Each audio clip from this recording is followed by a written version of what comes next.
नमस्कार दोस्तों, अभिव्यक्ति चैनल में आप सबका स्वागत है। जैसा कि अभी तक आप देख ही रहे होंगे कि साहित्य पर आधारित इस चैनल में हमने सेकंड लिटरेचर यानी सिनेमा को चुना है। अभी तक हम जिस पे चर्चा करते आ रहे हैं और इस पे चर्चा करने के लिए हमने जिन्हें आमंत्रित किया हुआ है वो हैं काशी के साहित्यकार, विद्वान, नाटकविद और फिल्म निर्देशक डॉक्टर गौतम चटर्जी। तो आइए सबसे पहले अपने मेहमान डॉक्टर गौतम चटर्जी का स्वागत करें। नमस्कार, आपका इस कड़ी में स्वागत है डॉक्टर गौतम चटर्जी। मैं अभिभूत हूँ मेनका जी, आपने इतना अच्छा मौका दिया और बहुत अच्छी बातों का ये सिलसिला लगातार जारी हो रहा है। और मैं इस बात के लिए बड़ी विस्मित हूँ और आश्चर्यचकित हूँ कि जिस सिनेमा को हम सिर्फ सिनेमा घर तक समझते थे या किसी मैगजीन में ये पढ़ लेना कि ये फिल्म रिलीज हुई, ये फिल्म ऐसी है, इसमें कास्ट ये हैं, या गानों के बारे में सुनकर उसकी जो इतिश्री कर देते थे कि उसका संसार हमने बहुत समेट दिया था, बहुत छोटा सा लगा था। तब हम केवल ये समझते थे कि साहित्य जो है वो उपन्यास, नाटक, कहानी या कहना चाहिए एपिक, इन्हीं का साहित्य जो है वो साहित्य है। उन्हीं को हम साहित्य सागर कह सकते हैं। लेकिन आपकी बातों के बाद पता चला कि साहित्य सागर सिर्फ इतना ही नहीं है। साहित्य वे सभी चीजें हैं जो सिनेमा से भी संबंधित हैं।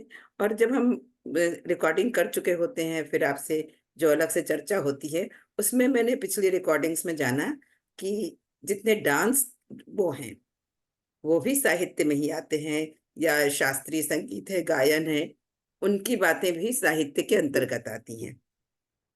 तो आने वाले समय में आपको इस बात के लिए भी मैं कष्ट दूंगी कि आप इन विधाओं पे भी हमें जानकारी दें। मैं पिछली कड़ी में हम लोग जब बात कर रहे थे और आपने जो अंतर्राष्ट्रीय फिल्म समारोह आयोजित हुए कैसे हुए, उनका इतिहास क्या रहा, और ये सरकार की ओर से जो उनका विभाग था उन्हें आयोजित किया, फिर फिल्म उत्सव के बारे में भी आपने बात बताई। फिल्म उत्सव के बाद आपने ये भी बताया कि उनको मर्ज कर दिया गया, एक कर दिया गया, क्योंकि स्तरीय या श्रेष्ठ फिल्मों की कमी होने लगी। फिर अलग अलग जो फिल्में जो ये आयोजन होने लगे उनके बारे में आपने जानकारी दी। तो इन सब जानकारी के साथ मेरा जो पहला प्रश्न यही था कि जैसे हम बच्चों को एक प्रश्न पत्र देते हैं या क्वेश्चन पेपर देते हैं, तो उसमें हमारे आंसर हमें मालूम होते हैं। उसी आधार पर हम बच्चे को नंबर देते हैं कि इसने आंसर में इतनी लाइन लिखी, इतनी छोड़ दी, तो है ना, उसके आधार पे हम उनको नंबर देते हैं। हमारे पास एक आधार होता है, या 2+2 4 ही होना चाहिए, 3 लिखा तो उसको 0 देंगे। तो इस तरीके से क्या फिल्मों में भी कोई आधार होता है फिल्म की श्रेष्ठता को आंकने के लिए? जो जूरी के बारे में आपने बात की थी, क्या उन जूरी के सभी मेंबर को वो आधार मालूम रहता था कि इन इन बिंदुओं पे हमें फिल्म देखना है और उनकी श्रेष्ठता बतानी है?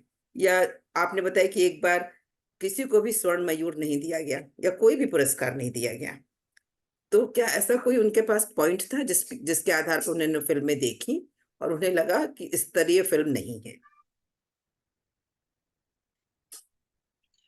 मेनका जी, पिछले अंक में हम्म। हम लोगों ने बात शुरू की थी गूगल से, आपको? जी जी जी, बिल्कुल। और उसमें कंफ्यूजन्स होते हैं, क्योंकि मैं अक्सर अपने व्याख्यानों में भी जब कहीं जाता हूँ, विश्वविद्यालयों में या कहीं भी, तो ये बोलता हूँ कि अगर सब कुछ किताबों में है, अगर सब कुछ गूगल में है, तो एक व्यक्ति के आपके सामने आने का क्या मतलब बिल्कुल है ना? सही क्योंकि बात है। सारी सूचनाएं तो गूगल में है, सारी सूचनाएं किताबों में है, तो एक व्यक्ति दूसरे शहर में जाके व्याख्यान देने क्यों आया है? फिर मैं उसका उत्तर देता हूँ ऐसे कि आपको इस व्याख्यान के बाद ही पता चल जाएगा कि अच्छा। व्यक्ति की साक्षात उपस्थिति क्यों जरूरत है, किताब और गूगल के बावजूद। तो बिल्कुल। गूगल में जो सूचनाएं होती हैं वो चूंकि इसलिए भ्रामक होती हैं कि उसको सब लोग लिख रहे होते हैं, तो उसमें ये सुविधा है कि आप भी अपनी ओर से कोई सूचना उसमें ऐड कर दें, आपको लगता है ये सही नहीं, ये गलत है, फिर कोलंबिया में बैठा हुआ कोई आदमी भी उसमें ऐड कर सकता है, सब कोई ऐड कर रहे होते हैं विकिपीडिया में, है ना? जी जी जी। इसलिए ये गड़बड़ियां होती हैं। पिछले अंक में जो हमने गूगल की बात की थी, उसके बाद एक दो मेरे पास फोन आए थे। उन्होंने अच्छा। बोला कि अभी भी कंफ्यूजन है हम्म 52 और 58 को लेकर, हम्म क्योंकि उस बार गूगल की संग से मेरा भी स्लिप ऑफ टंग हुआ था। हम्म तो मैं हम्म, इसको एक बार फिर से दोहरा दूं और रिकैपिचुलेट हो जाएगा इससे जी जी। कि जो भ्रामक सूचना है वो ये है हम्म कि 52 में फिल्म डिवीजन बना, हम्म 52 में फिल्म फेस्टिवल डायरेक्टोरेट बना, फिल्म समारोह निदेशालय।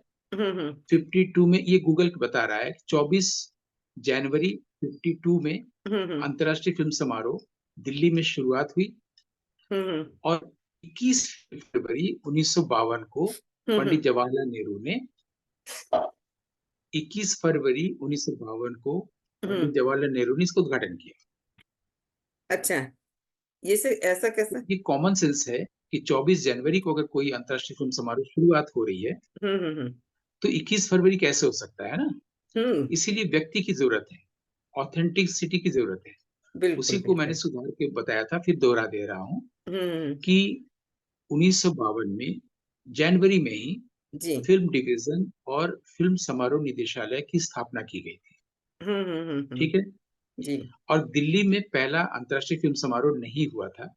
हम्म बॉम्बे में पहला अंतर्राष्ट्रीय फिल्म समारोह 1952 में 24 जनवरी से लेकर के 1 हम्म, फरवरी तक आयोजित किया गया था। अच्छा अच्छा। तो जब हम्म, 1 फरवरी को खत्म हो गया था, 21 फरवरी को उद्घाटन करने का कोई मतलब नहीं था। बिल्कुल। ठीक है।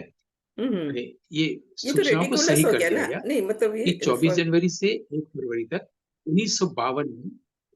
ये बिल्कुल रिडिकुलस इंफॉर्मेशन एकदम मतलब हो गई। रिडिकुलस है ये, हम्म बिल्कुल हास्यास्पद है। तो कोई आदमी अगर थोड़ा सा भी सेंसिबल हो समझ जाएगा कि गलती है कुछ।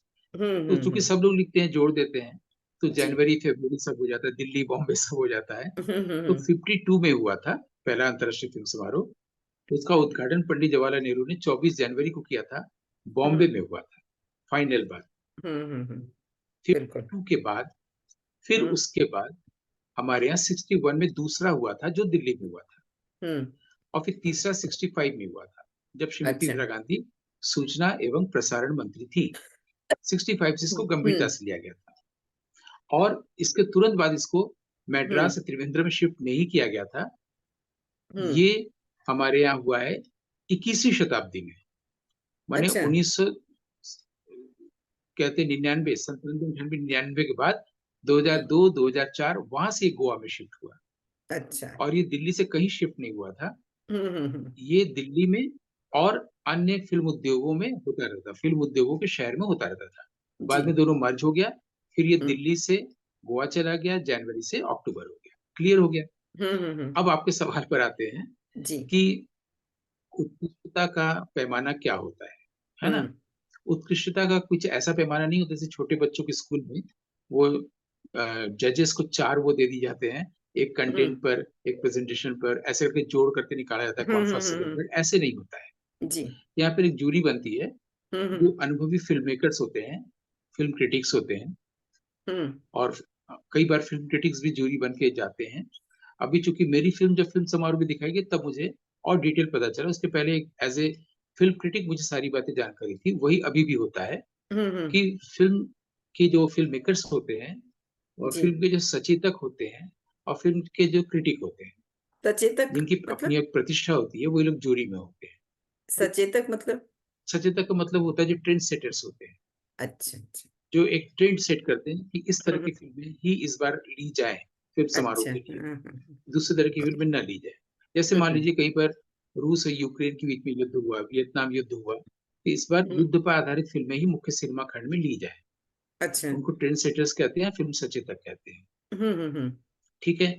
ठीक ठीक। अब क्या है कि हम्म ये जो जूरी होती है उसमें 5 से 7 सदस्य होते हैं। ठीक है। हम्म, उसका कोई एक लीडर होता है, हेड होता है, उसको कोई हेड कर रहा होता है। इसका भी चयन जो है वो हम्म बहुत सोच समझ के किया जाता रहा है अभी तक।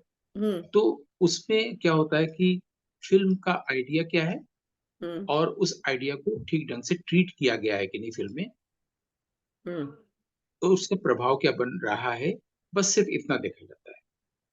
मान अच्छा। लीजिए एक फिल्म है किम की डुक, हमारे यहाँ कोरिया के बहुत अच्छे फिल्म मेकर हुए हैं हम्म नए जनरेशन में। हम्म जो मैं बार-बार मेरे मुँह से निकलता है ना, तारकोस्की, हुँ, किस्लोवस्की। हुँ, हुँ। उसके बाद जो हमारे यहाँ नए जनरेशन में फ़िल्म मेकर्स ग्रेट मास्टर्स हो रहे हैं अभी, हुँ, हुँ। उसमें हैं, एक कुरोसावा हैं, अकीरा कुरोसावा नहीं, और दूसरे हैं आपके आंद्रे ज़्याजिंसेव रशिया के, और किम हुँ, की-डुक। किम हुँ। की-डुक जो हैं, उन्होंने एक फ़िल्म बनाई है, spring, summer, fall, winter and spring, जो पूरे विश्व में सराही गई है। हुँ, हुँ। उन्होंने एक साधारण से बुद्धिस्ट आइडिया को लेके पूरी फ़िल्म बनाई है। जी। तो आइडिया और उसका ट्रीटमेंट, माने सिनेमैटोग्राफिक ट्रीटमेंट बहुत हुँ, अच्छा हुआ है। इससे उसका प्रभाव भी अच्छा पड़ रहा है। वो समाज में हिंसा नहीं लाता, वो समाज को अवेयर करता है कि हम बचपन से ही जी। बुद्धिज़्म की ओर तो नहीं, ह्यूमैनिटी की ओर प्रवृत्त हो, हुँ, हुँ, हुँ। ठीक है? ये आधार होता है फ़िल्म को चुनने का, हुँ, ठीक है? तो ये तो अभी की मैंने बात की, लेकिन जब मैं फ़िल्म समारोह में जाता था, जी। 81 से 97, हुँ, तो उसमें जो फ़िल्में चुनी जाती थी फ़िल्मों के लिए, वो तो हुँ। एक था ही, फिर जो फर्स्ट, सेकंड, थर्ड आया, वो तो 87 तक ही था। अच्छा। 85, यानी 85 जो मेरे दिल्ली में अंतर्राष्ट्रीय फ़िल्म समारोह हुआ, हुँ, हुँ। 83 में हुआ, 81 में हुआ, उसमें तो फर्स्ट, सेकंड, थर्ड हुआ। हुँ, 87 से तो हुआ ही नहीं। लेकिन हुँ, ओवरऑल अंतर्राष्ट्रीय फ़िल्म समारोह में अगर 450 फ़िल्में चुनी गई हैं, तो हुँ, उनके चुनने का आधार भी सिर्फ़ यही होता था। एक ऐसा भी हो सकता है कि ईरान से कोई फ़िल्म ली गई है हुँ, हुँ, और वो फ़िल्म वहाँ के समाज को बहुत अच्छे ढंग से दिखा रही है हुँ, और सिनेमा की भाषा में दिखाई जा रही है। हुँ, भले ही उसमें कोई ग्लैमर नहीं है, भले ही और चीज़ें नहीं हैं, लेकिन उसको भी चुनी जाती थी। उन लोग के होने के कारण ही हम लोग, ऐसी फ़िल्मों को चुनने के कारण ही हम लोगों ने मोहसिन मखमल बफ़ और उनकी बेटी समीरा मखमल बफ़ की फ़िल्मों को जाना। और हम हुँ, लोगों ने फिर बाद में लिखा, और आज पूरी दुनिया ईरान की फ़िल्में देख रही है, क्योंकि ईरान की फ़िल्में पहले ईरान से बाहर भी नहीं जाती थी।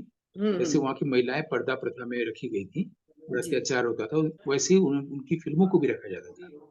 तो हम अच्छा। लोगों ने काफ़ी प्रमोट किया, और आज पूरा हुँ, विश्व मानता है कि इस समय सबसे अच्छी फ़िल्में ईरान में बन रही हैं। हुँ। तो ये भी हम लोग को जानना चाहिए, ठीक अरे है? वाह! हुँ। तो मोहसिन मकबल वेब से हमारे इंटरव्यूज़ भी हैं, प्रकाशित हैं।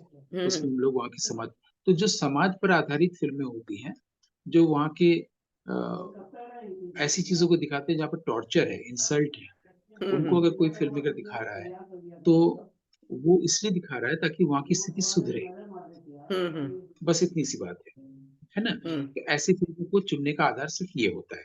वहाँ पर एस्थेटिक्स हो सकता है कम हो, उनके पास अच्छे संसाधन ना मिले हो फ़िल्म बनाने के, है हुँ, ना? हुँ। जी। तो उसके लिए जो सबसे अच्छी फ़िल्में होती हैं, उसको इनॉग्रेशन फ़िल्म बनाई जाती है, अच्छा। पूरे फ़िल्म समारोह का। 10 दिन तक ये होगा, हुँ, हुँ, है ना? हम लोग के समय में तो 10 जनवरी से 20 जनवरी तक होता था। हम लोग 1 हुँ। जनवरी तक ही बुला लिए जाते थे, ताकि हम लोग कर्टेन रेज़र्स लिख सकें। कर्टेन रेज़र अच्छा। कहते हैं कि फ़िल्म हाँ। समारोह से पहले कैसी तैयारियाँ हो रही है, कैसी फ़िल्मों को चुना जा रहा है, कैसी फ़िल्में ली गई हैं, हुँ, है हुँ, ना? हुँ। तो उसके बाद एक ऐसी फ़िल्म को सारी फ़िल्मों में, 450 फ़िल्मों में हुँ, हुँ। चुना जाता है, जो उसको इनॉग्रेशन फ़िल्म कहते हैं। अच्छा। जैसे कि कलकत्ता में एक बार फ़िल्म समारोह में कर्टन फ़िल्म बनी थी, हुँ। Landscape in the mist. हुँ, हुँ। ये ग्रीस की फ़िल्म थी, जी। और इसके निर्देशक थे इस फ़िल्म के थियो एंजेलोपोउलोस। हुँ, उनको हुँ। भी हमने फिर बाद में इंटरव्यू किया था, वो भी प्रकाशित है। तो इसमें एक बड़ी बहन, एक छोटा भाई है, जी। दोनों अपने पिता की खोज में निकलते हैं। ये पूरी फ़िल्म में हुँ, खोज और हुँ। यात्रा है। हुँ। उसी समय मृणाल सेन की फ़िल्म दिखाई गई थी, एक दिन अचानक। अच्छा। ये बांग्ला के उपन्यास पर आधारित है। हुँ, हुँ। इसमें एक दिन अचानक क्या होता है कि जो घर में जो पिता हैं, जी। प्रोफ़ेसर हैं, वो अचानक घर छोड़ के कहीं चले गए। हुँ। तो अच्छा। उनकी पत्नी और उनके 3-4 जो बच्चे हैं, हुँ, हुँ। वो उनकी प्रतीक्षा कर रहे हैं, उनको खोज रहे हैं। ये उसकी उस कथा सार था, मतलब उसका जो हुँ, हुँ। कहा जाए, सिनॉप्सिस कहा जाए, या फ़िल्म का जो प्लॉट था वो ये। हुँ, हुँ। इसको हमारे यहाँ फ़िल्म की भाषा में स्पेक्टिकल कहते हैं। हुँ, हुँ। तो मृणाल सेन की फ़िल्म आप देखिए और थियो एंजेलोस की देखिए, लैंडस्केप इन द मिस्ट और हुँ। एक दिन अचानक, दोनों की थीम लगभग एक ही है। लेकिन ये थीम एक ही होती नहीं है। फ़िल्मों के आम तौर पर थीम यही होते हैं कि किसी को हम भूल गए हैं, फिर याद आ गया, कोई हुँ। खो गया, बिछुड़ गया, उसको पा जाना, कोई यात्रा करना, सर्च करना, ये हम्म फिल्म को सूट करने वाले विषय होते हैं, प्लॉट होते हैं, फिल्म हम्म माध्यम ये है। जी और कुछ लोग इसको पोएट्री के करीब और सूक्ष्मता की ओर ले जाना चाहते हैं। तो इस हम्म तरह की भी फिल्म दिखाई गई थी कैलकाटा में ही, ख्याल गाथा, कुमार हम्म शाहनी की। तो अब इसमें ऐसा भी होता है कि कई अच्छी फिल्में होती हैं और हम्म उनको फिल्म समारोह में नहीं ली जाती हैं। वो हम्म इसलिए होता है, उनका सिर्फ तर्क होता है जो बहुत ही बेसुरा तर्क है कि हम्म आपने इस डेट के अंदर अपनी फिल्म नहीं जमा की थी। एक फॉर्म निकलता है हर साल भारत के हम्म अंतर्राष्ट्रीय फिल्म समारोह के लिए।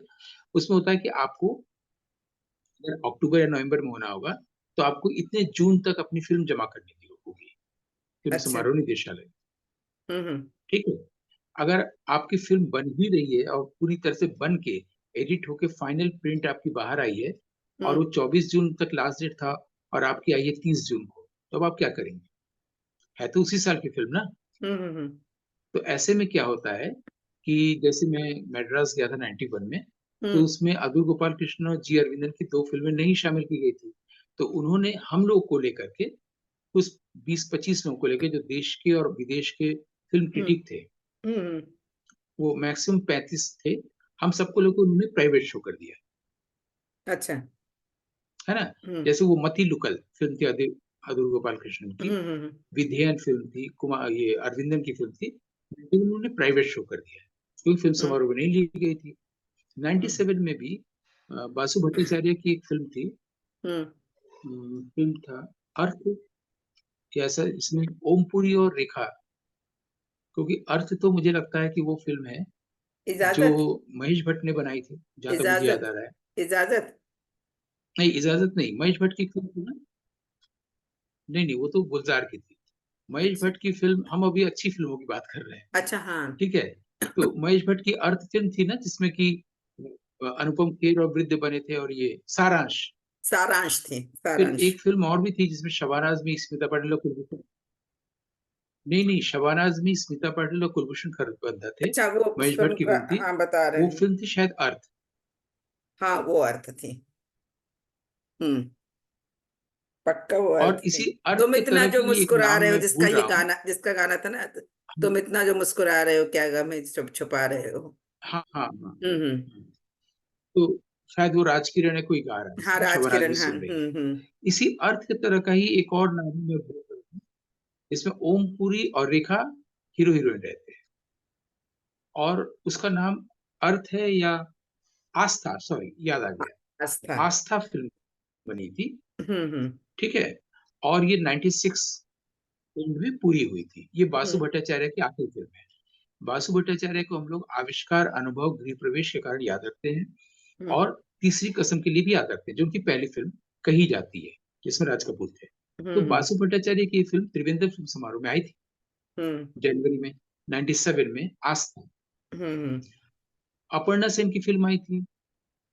जी ठीक है, गुलजार की फिल्म आई थी और कई लोगों की फिल्म आई थी। फिल्म समारोह में ली ही नहीं गई थी इंडियन पैनोरमा में, क्योंकि इन लोगों ने जो सरकार का जो डेट है हम्म उसको क्रॉस कर दिया था, उसके अंतर्गत नहीं था। अच्छा तो मैंने एक इनिशिएटिव लिया था। हम्म वासुदा मेरे बहुत से दोस्त रहे हैं और बीमार होने के कारण वो बॉम्बे से नहीं आ सके थे, जी तो जी फोन पर बात हुई थी। तो उनसे भी बात हुई, अपर्णा सेन से मेरी बात हुई। तो हम्म मैंने इंडिविजुअली के हमने इनिशिएटिव लिया। वो क्या किया, हम्म त्रिवेंद्र में हमने एक सिनेमा घर के मैनेजर से बात की जी और कहा कि ये लोग इतने प्रमुख फिल्म मेकर हैं, ये लोग अपनी फिल्म लेके आए हैं, आप हम्म अपने हॉल में दिखा दीजिए, उस शहर में फिल्म फेस्टिवल चल ही रहा है। तो फिल्म हम्म फेस्टिवल में क्या होता है, मुख्य जो सिनेमा घर होता है, उसके हम्म अलावा उसके 2-3 सिनेमा घर और लिए जाते हैं। जैसे मैंने अच्छा बताया था कि दिल्ली में सिटी फोर्ट मेन वेन्यू सिटीफोर्ड है, ऑडिटोरियम उसके है अलावा अर्चना टॉकीज और ये टॉकीज, इन सब जगह हम्म पर भी। हाँ, ताकि आपको ये फिल्म देखना है तो वहां चले जाइए, ये फिल्म वहां चले जाइए, लोग मूव करते रहते हैं। हम्म और जो मेन होता है वहां पर 2-3 स्क्रीन होते हैं। वैसे त्रिवेंद्र में कैरली जो थिएटर हॉल था, उसमें हम्म 3 स्क्रीन थे, साथ में अगल बगल के भी लिए गए थे।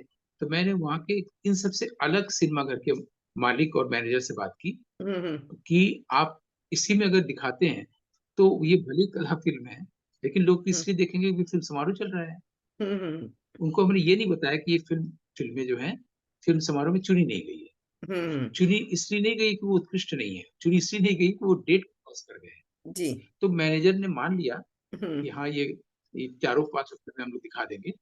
और वो दिखाई जाने लगी, तो मैंने पीटीआई के थ्रू पूरे देश में एक इंफॉर्मेशन न्यूज सर्कुलेट कर दी कि त्रिवेंद्रम में एक समानांतर फिल्म समारोह हो रहा है। अच्छा। ठीक है, ये बात है 10 जनवरी से 20 जनवरी के बीच की, 1997। हाँ, तो जैसे ही ये खबर आई पीटीआई के थ्रू, तो सब जगह आ गई, स्टेट्समैन, टेलीग्राफ, सब। वो त्रिवेंद्रम में भी पहुंची, फिल्म फेस्टिवल डायरेक्टोरेट के अधिकारियों के पास भी। उनको लगा ये तो बड़ा गड़बड़ हो रहा है, बेइज्जती हो जा रही है। लोगों ने उन फिल्मों को फिल्म समारोह में शामिल कर लिया। अच्छा।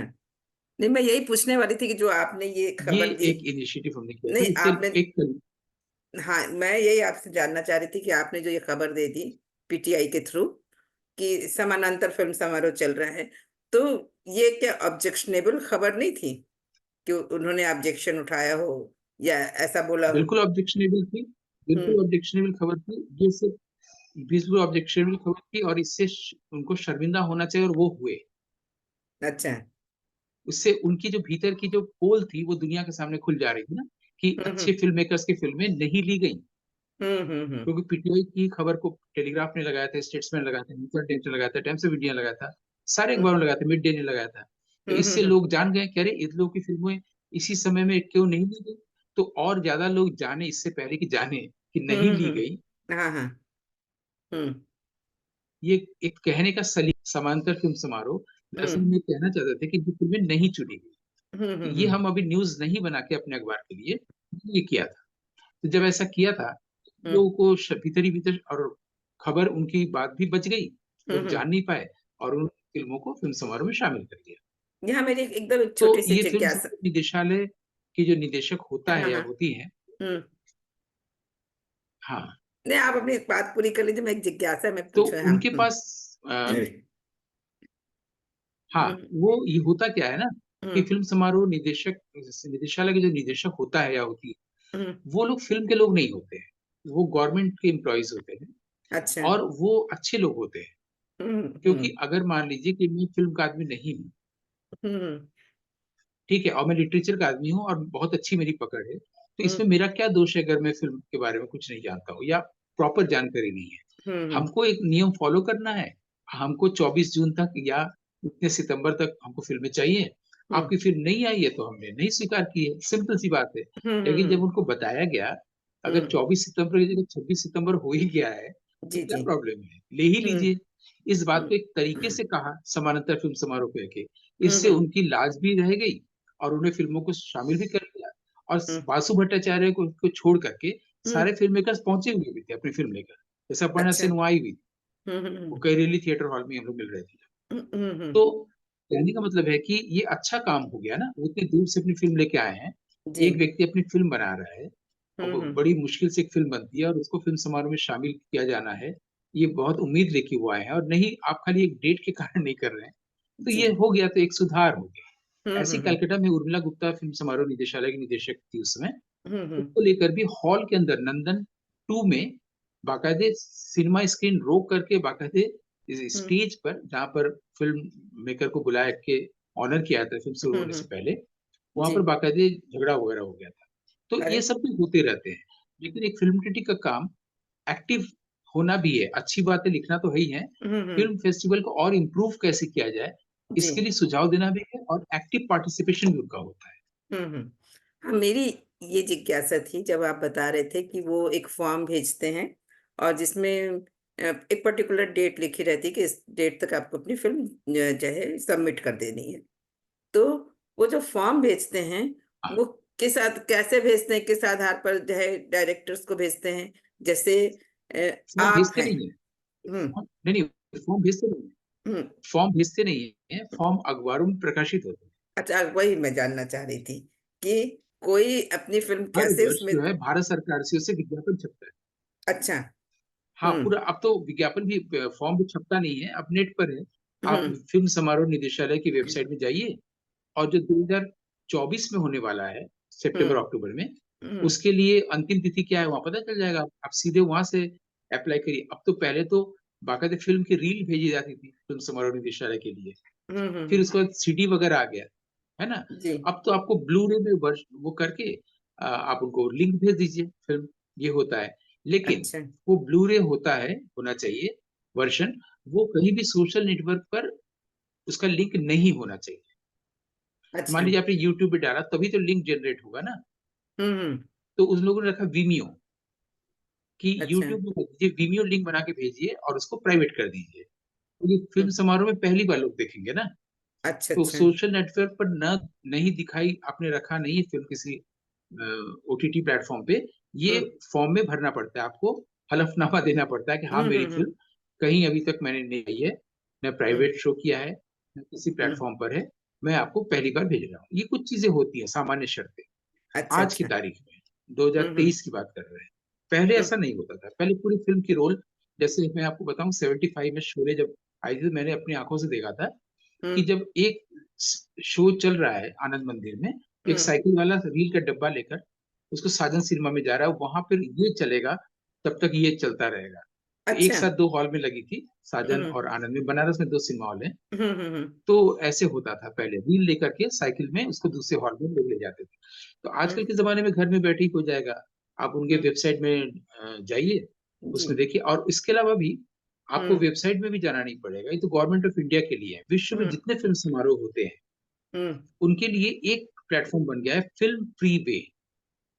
उसमें अच्छा। आप जब मेंबर बन जाते हैं, सब्सक्राइब कर लेते हैं, मेंबर हम्म का कोई शुल्क नहीं है, तो आपके पास अपने आप आता रहता है नोटिफ़िकेशन, इस हम्म वक़्त कौन-सा फ़िल्म समारोह के बारे में सूचनाएँ छपी हैं, लास्ट हम्म डेट कब है, फॉर्म भरने की अंतिम तिथि कब है, इसमें लोकार्नो के लिए चल रहा है, इस वक़्त कांस के लिए चल रहा है, ये स्विट्ज़रलैंड के लिए चल रहा है।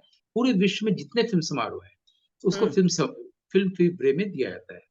फ़िल्म फ्री वे में क्या होता है, आपके पास खुद ही आ जाएगा कि अच्छा, अभी मान लीजिए ये दिसंबर चल रहा है, हम्म, तो अप्रैल में कोई एक फ़िल्म फेस्टिवल मान लीजिए रशिया में होने वाला है, जी। वेनिस में हम्म होने वाला है, या रशिया में मॉस्को में होने वाला है ना? हम्म तो वो होने वाला है अप्रैल में। उसका हम्म लास्ट डेट आ गया है 28 फरवरी। हम्म तो आप अपने फ़िल्म का लिंक बनाइए, ब्लू रे क्वालिटी लेवल है।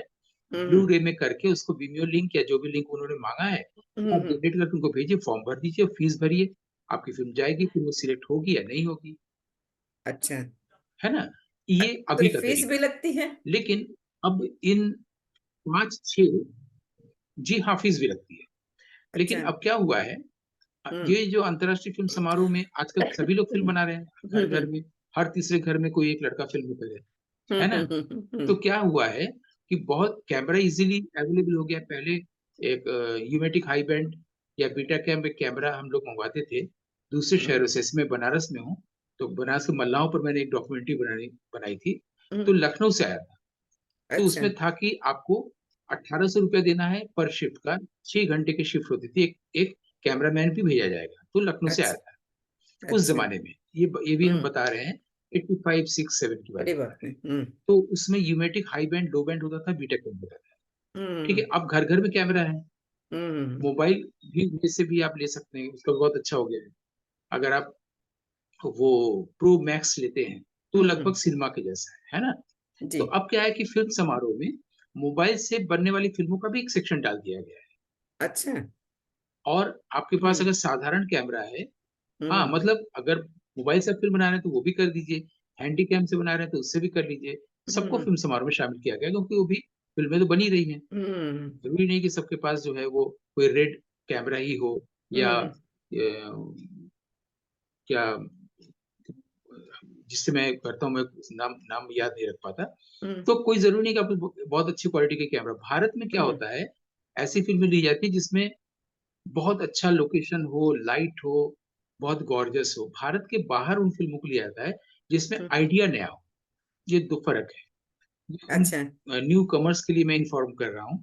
हम्म अ, मार्क 5 जो मेरा कैमरा है। हम्म तो अब आज का कोई लड़का या लड़की अगर करना चाहे, तो हम्म वो ये जान ले कि भारत की फ़िल्म समारोह में माना जाता है कि आपकी फ़िल्मों में ग्लैमर हो, आपकी फ़िल्मों में लाइट वगैरह का सेटअप बहुत अच्छा हो, सब कुछ बहुत ही हम्म ऑर्नामेंटल और गॉर्जियस हो। हम्म ठीक है? हम्म भारत के बाहर के देशों में ये उम्मीद की जाती है कि भारत से जो फ़िल्में आ रही हैं, उसमें कोई मौलिक आइडिया, कोई नई बात कही जा रही हो, नई थीम हो। हम्म उनको वो उससे मतलब नहीं कि आपका कैमरा बहुत अ, म महंगा है या सेट बहुत महँगा है, ये नहीं देखा जाता है। या हम्म जैसे वो संजय लीला भंसाली ने देवदास के जो बहुत ग्रैंड सेटअप बनाए थे, कॉस्ट्यूम्स दिए थे, ऐसी फिल्में वहाँ बिल्कुल रिजेक्ट कर दी जाती है। वहां पर है कि आप कोई नई बात कह रहे हैं क्या। तो अब क्या हुआ है कि जो विश्व के जो प्रतिष्ठित 5-6 अंतर्राष्ट्रीय फिल्म समारोह की जगह हैं, जैसे कि मैं दोहरा दूं, लोकार्नो, बर्लिन, कांस, कार्लो विवेरी, वेनिस, मॉस्को और वियना, इन 7 जगहों के अलावा और बाकी कई जगह स्टार्ट हो गए। ठीक है, भारत में ही इस वक्त 1000 से ज्यादा अंतर्राष्ट्रीय स्तर के फिल्म समारोह हो रहे हैं, आपको आश्चर्य होगा सुन के। एक और उसके हजार से बाद वाला ज्यादा? जो जो बात मैं बताने जा रहा हूँ, 1000 से अधिक, और इनके बारे में जो अब मैं सूचना देने जा रहा हूँ उससे आप शॉक भी हो सकते हैं। वो ये हुआ है कि जैसे मान लीजिए कि मैंने देखा, सब लोगों में ये बात है कि मेरी फिल्म दिखाई जाएगी, मेरी फिल्म अंतर्राष्ट्रीय फिल्म समारोह में दिखाई जाएगी, ये मेरे समाज में मेरा बहुत नाम होगा, क्योंकि सत्यजीत रे की फिल्म कांस में दिखाई गई थी और इसकी फिल्म वहां दिखाई गई थी। जब मैं कहूंगा कि मेरी फिल्म चुनी गई अंतर्राष्ट्रीय फिल्म समारोह में, मैं जब फेसबुक वगैरह में लगाऊंगा तो मेरा मेरा बहुत मान बढ़ेगा। इस बात को कैश करने के लिए लोगों ने क्या किया है कि कुछ फिल्म समारोह शुरू कर दिए। अच्छा। उसमें वो लोग क्या करते हैं कि कोई वेन्यू ले लिया फ्री में, और उसके लिए आवेदन मांग लिया कि आप अपनी फिल्में हमारी जमा करिए। ठीक है, अच्छा। आपसे बहुत अच्छी खासी फीस ले ली, और आप बाद में बिना कोई कारण बताए आपकी फिल्म को रिजेक्ट कर दिया, नहीं चुनी गई, अच्छा। क्योंकि आपने तो फिल्म भेजी, आपको लगा कि आपकी कोई गलती है। वो दरअसल वेन्यू का भी पैसा नहीं दे रहे हैं, और विश्व से तमाम फिल्में भी मंगा ली फ्री में, पैसा भी बना लिया। ये एक नया धंधा शुरू हो गया है, बिजनेस नहीं, ये एक फ्रॉड शुरू हो गया हमारे समाज में। अच्छा, तो तो ये तो उन गलत फिल्म है। मेकर्स के जो न्यू कमर हैं, नए लड़के लड़के, उनको इसके लिए भी आंख खुली रखने की जरूरत है कि पेपर में तो छप रहा है कि एक बहुत अच्छा फिल्म समारोह हो रहा है, या कहीं पर आ गया कि आप जमा करिए फिल्में, तो वो खुशी खुशी जमा न कर दे, क्योंकि आपकी फिल्म पहली बात तो एक्सेप्ट की ही नहीं जाएगी, सिर्फ फीस रख लिया जाएगा, पैसा रख लिया अच्छा, जाएगा, अच्छा। हाँ। और आप सोचेंगे शायद यहाँ नहीं सिलेक्ट हुआ, कहीं और हम भेजें। तो मेरा अपना निवेदन है इस कार्यक्रम के माध्यम से, जो लोग फिल्म के आग्रही लोग हैं, जो अच्छी फिल्में बना रहे हैं, वो सबसे पहला काम करें कि अपनी फिल्म इन 7 जगहों में से कहीं भेजें जिनका मैंने नाम दिया। बिल्कुल। और अगर उनकी फिल्म में कोई मौलिकता है, जैसे कि मेरी खुद फिल्म कुहासा फीचर फिल्म वियना में दिखाई गई। वियना में इंडियन फिल्म फेस्टिवल होता है, वियना में, वहां पर कुहासा फिल्म दिखाई गई। ये बात है 2019। चूंकि उसी समय हमारी एक और film south Asian film festival में कलकत्ता में, लंदन में दिखाई जा रही थी, एक ही दिन में। तो वियना में भी हुई कुहासा, और यहाँ अपने सामने हुई कलकत्ता में। तो अच्छा। नए लड़के लड़कियों से मेरा वो है कि थोड़ा अवेयर रहें, और जो अच्छी जगह हैं वहां भेजें, वहां कोई फ्रॉड नहीं है। और मेरा आपसे ये निवेदन है कि चूंकि हमारे पास समय बहुत कम है, और मेरी जो जिज्ञासा थी शायद उसका मुझे लगा कि 10% ही इसमें जो है सोल्यूशन आया, कि हम केवल ये जान पाए कि हाँ फिल्में कैसे सेलेक्ट होती हैं, क्या करती हैं। जबकि मैं ये भी जानना चाह रही थी कि भारत से अभी तक कितने फिल्में अवार्डेड हुई। तो अगले एपिसोड में मैं आपको फिर इस बात के लिए कष्ट दूंगी कि आप इसी विषय पर थोड़ा सा ये बताएं कि कौन कौन सी फिल्में भारत से जो है प्राइज विनिंग रही और अवार्ड दी गई। नहीं, और मैं अभी तक मुझे ये स्पष्ट नहीं हुआ है, भारत के फिल्म समारोह में कौन कौन सी फिल्में ली गई है भारतीय फिल्मकारों की, या भारत के बाहर के फिल्म समारोह में भारत की फिल्म ली गई, कौन सा आप जानना चाह रही है। भारत की ही हिंदी फिल्में कौन मैंने तो सी। बताया नाम, कि जैसे मान लीजिए कि अब मृणाल एक सेन मिनट की का फिल्म चूंकि है, समय बचा मृणाल है, सेन की फिल्म। चूंकि समय 1 मिनट हाँ, का उस बचा है। 1 मिनट में ही मैं कुछ हाँ। सेकंड में बता दे रहा हूँ। हम्म। हाँ, 1 मिनट में ही मैं कुछ सेकंड में बता दे रहा हूँ कि जैसे मैंने उल्लेख किया था कि मृणाल सेन की एक दिन अचानक हमारे यहाँ कलकत्ता फिल्म फेस्टिवल में दी गई थी, या उत्पलेंदु चक्रवर्ती की चोक जो है वो कांस फिल्म समारोह में दिखाई गई।